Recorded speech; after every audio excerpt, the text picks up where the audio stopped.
भले खड़े हो घने हो बड़े, एक पात्र छांव भी, मांग मत मांग मत मांग मत।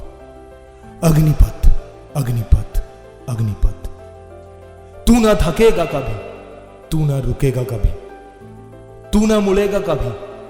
कर शपथ कर शपथ कर शपथ। अग्निपथ अग्निपथ अग्निपथ। यह महान दृश्य है, चल रहा मनुष्य है, अश्रु श्वेत रक्त से लथपथ लथपथ लथपथ। अग्निपथ अग्निपथ अग्निपथ।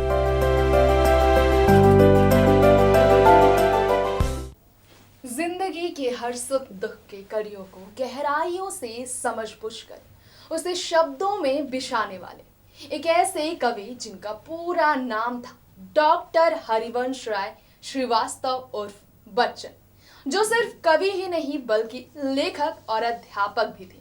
अपने कविता से हर किसी को अपना बनाने वाले बच्चन साहब ने सारी उम्र जीवन के मर्म को गहराइयों से समझा और समझाया भी, लेकिन कई पीढ़ियों को ऐसा ज्ञान दे गए बच्चन साहब जिन्हें तमाम युग तक, जी हाँ तमाम युगों याद किया जाता रहेगा। साथ ही शब्दों के जरिए कैसे हरिवंश राय बच्चन ने देश भर में करोड़ों लोगों के दिलों को छुआ, ये बेहद ही अनोखी कहानी है महान कवि हरिवंश राय बच्चन की।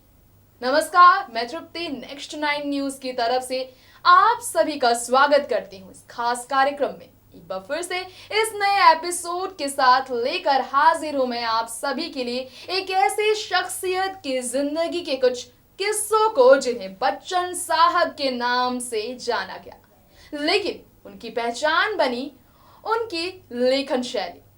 तो चलिए सबसे पहले एक नजर डालते हैं कवि के रूप में अपनी पहचान बनाने से पहले हरिवंश राय बच्चन ने शिक्षा जगत में किस तरह से महारत हासिल की। मिट्टी का तन व मस्ती का मन, क्षण भर जीवन ही मेरा परिचय।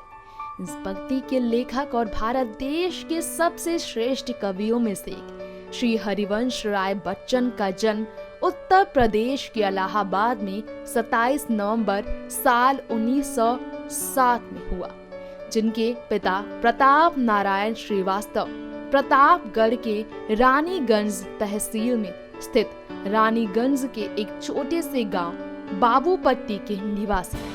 वहीं बच्चन साहब की मां का नाम सरस्वती देवी। शिक्षा जगत में हरिवंश राय बच्चन ने अपना नाम खूब ऊंचा किया था।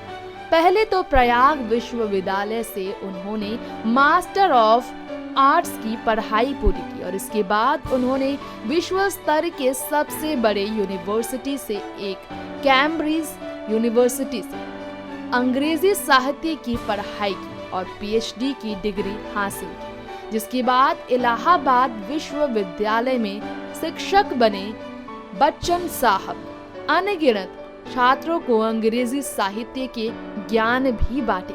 हालांकि ये अपने आप में महत्वपूर्ण विषय रहा है कि अंग्रेजी में दिलचस्पी रखने वाले बच्चन साहब ने भले महारत इस विदेशी भाषा में हासिल की हो, लेकिन अपनी पहचान तो उन्होंने अपने राष्ट्रीय भाषा हिंदी में बनाई। तब कहाँ किसी को मालूम था कि बच्चन साहब की जिंदगी में कविता लिखने की कला उन्हें अलग ही राह पर ले चल पड़ेगा। ले चल ओ राही एक नई दिशा की तरफ, जो मुझे ही नहीं मगर इस राह पर चलने वाले हर हम राही को उसी मंजिल तक ले चले। जी हाँ, अपने कविता से लोगों को राह दिखाने वाले जीवन की कड़ी सच्चाई को कागज के पन्नों पर बिछाने वाले हरिवंश राय बच्चन ने वैसे तो अंग्रेजी साहित्य के एक विख्यात कवि W.B. येट्स की कविताओं पर बेहतरीन रिसर्च की, मगर कविता से प्यार उन्हें इस कदर हो जाएगा इसका उन्हें आभास तक नहीं।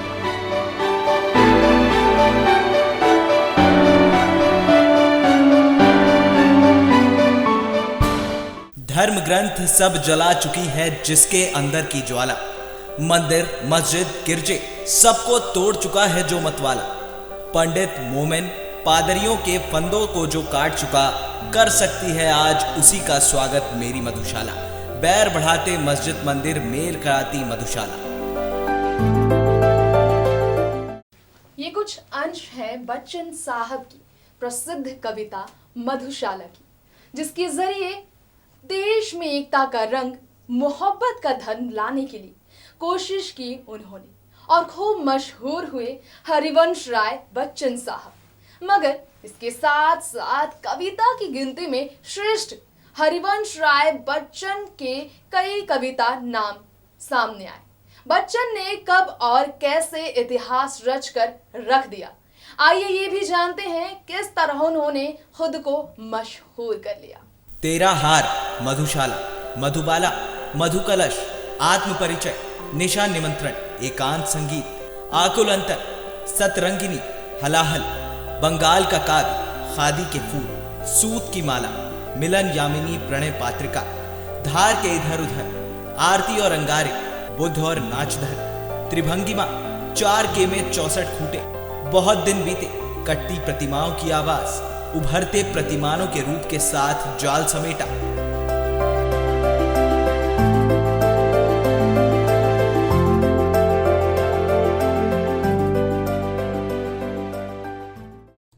ये वो महान काव्यों के नाम है जिसकी रचना करने वाले महान कवि हरिवंश राय बच्चन ने हिंदी के कई लेखकों, कवियों और साहित्यकारों को अपनी प्रख्यात लेख से नई राह दिखाई, जिन्होंने न सिर्फ दुनिया के अनेकों रूप को बारीकियों से समझा, बल्कि इसी दुनिया में रहते हुए अपनी पूरी जीवन यात्रा को आत्मकथा के रूप में सबके बीच पेश किया, जिन्हें 4 अलग अलग खंडों में बांटा गया। क्या भूलूं क्या याद करूं, नीड़ का निर्माण पे, बसेरे से दूर और 10 द्वार से सोपान।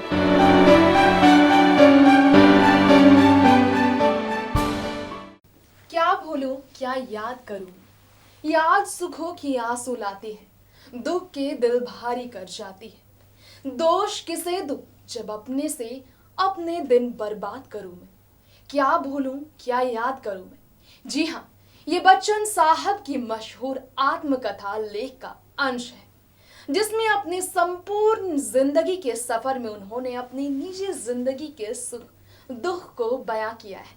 फिर चाहे वो अपनी पहली पत्नी के खोने का गम, या फिर पारिवारिक रिश्ते में जज्बाती होने की सच्चाई सामने आई। ये बात भी कुछ लोग ही जानते हैं कि महज 19 साल की उम्र में ही शादी के बंधन में बंध गए थे बच्चन साहब।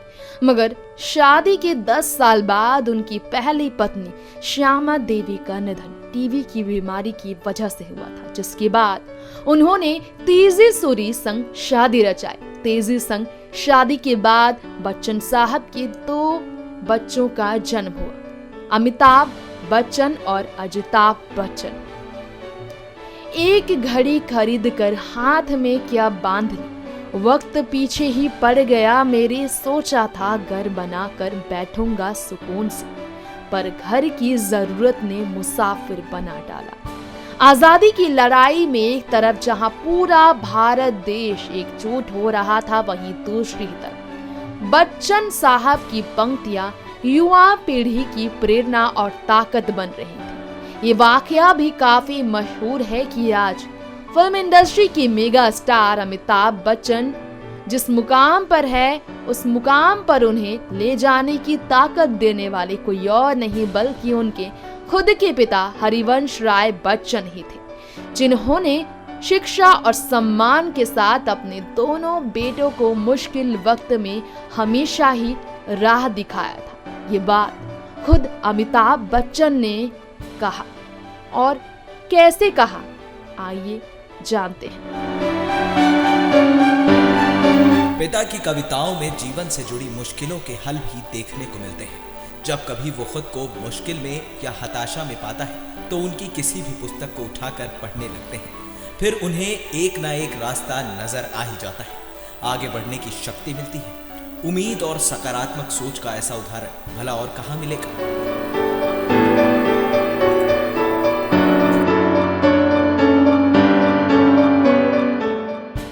मदिरालय जाने को घर से चलता है पीने वाला, किस पथ से जाऊं असमंजस में है वो भोला भाला। अलग अलग पथ बतलाते सब, पर मैं यहाँ बतलाता हूँ, राह पकड़ तू एक चला चल, पा जाएगा मधुशाला। हरिवंश राय बच्चन।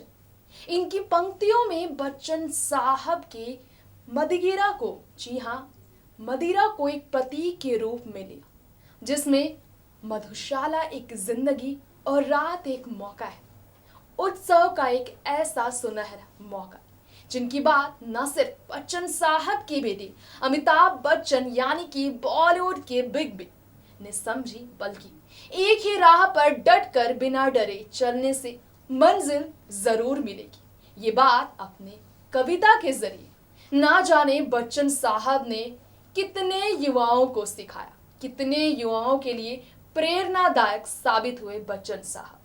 अपने ही अनुभव को कविता में तब्दील करने वाले श्री हरिवंश राय बच्चन ने अपने अंतरात्मा को मानकर किस तरह अपनी कोशिश को कामयाबी में बदला, आइए जानते हैं उन्हीं से। लहरों से डरकर नौका पार नहीं होती, कोशिश करने वालों की कभी हार नहीं होती। कोशिश को कामयाबी में बदलने वाले बच्चन साहब ने पूर्व प्रधानमंत्री जवाहरलाल नेहरू के राजनीतिक जीवन पर किताब भी लिखी थी। 60 और 70 के दशक में वहीं फिर राज्यसभा के सदस्य मनोनीत हुए, जिन्हें इसी दौर में उनके मशहूर कविता संग्रह दो चट्टानों के लिए साहित्य अकादमी पुरस्कार से सम्मानित भी किया गया। जानकारी यह भी मिली कि साल 1976 में हरिवंश राय बच्चन को साहित्य और शिक्षा के क्षेत्र में पद्म भूषण से सम्मानित भी किया गया। आगे जाकर उन्होंने शेक्सपियर की किताबों का अनुवाद भी किया। इतना ही नहीं, हिंदी विशेषज्ञ के रूप में भी बच्चन साहब को भारत सरकार के विदेश मंत्रालय में 50 से 60 के दशक में नियुक्त किया गया था। बताते चले, सोवियत लैंड नेहरू पुरस्कार तथा एफ्रो एशियाई सम्मेलन के कमल पुरस्कार से भी बच्चन साहब को अपनी लेखन शैली के लिए सम्मान दिया गया। ये कहा जाता है कि बिरला फाउंडेशन ने उनकी आत्मकथा के लिए उन्हें सरस्वती सम्मान से पुरस्कृत भी किया था।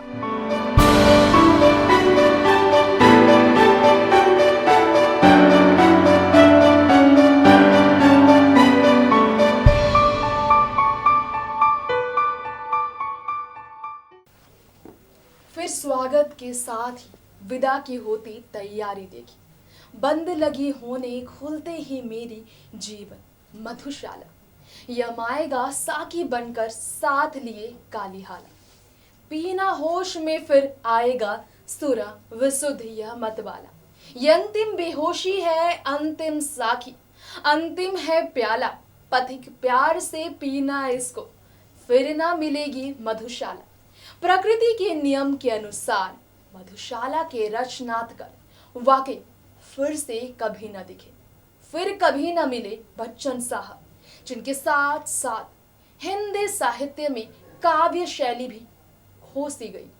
50 साल से भी अधिक समय तक साहित्य सजन में सक्रिय रहे, जो हिंदी के सर्वाधिक लोकप्रिय कविताओं में नाम दर्ज कराने वाले बच्चन साहब ने फिर 95 साल की जिंदगी में इस दुनिया के कई रंगों को कविताओं के पन्नों में ढाला तो सही, लेकिन फिर आया वो घड़ी जिसकी शायद ही किसी को उम्मीद होगी। 18 जनवरी साल 2003 मुंबई में ही उन्होंने इस तारीख को अंतिम सांसें ली, मगर हमेशा के लिए सोने के बावजूद बच्चन साहब अपनी कविताओं की आवाज को सुला न सके। जाते जाते भी किस तरह अपनी जिंदगी और इसके अंत को उन्होंने हमेशा जिंदा रखा। आइए याद करते हैं मधुशाला के उन पंक्तियों को। मेरे अंधरों पर हो अंतिम वस्तु ना तुलसी दल प्याला, मेरी जीभा पर हो अंतिम वस्तु ना गंगा जल हाला। मेरे शव के पीछे चलने वालों याद इसे रखना, राम नाम है सत्य न कहना, कहना सच्ची मधुशाला। मेरे शव पर वो रोए हो जिसके आंसू में हाला, आह भरे वो जो हो सुरिभत मदिरा पीकर मतवाला। दे मुझको वो कांधा जिनके पगमग डगमग होते हों, और जलूं उस ठौर जहां पर कभी रही हो मधुशाला। और चिता पर जाय उढेला पात्र न घृत का पर प्याला, कंठ बंधे अंगूर लता में मध्य न जल हो परहाला। प्राण प्रियेश यदि श्राद्ध करो तुम मेरा तो ऐसे करना, पीने वालों को बुलवा कर खुलवा देना मधुशाला।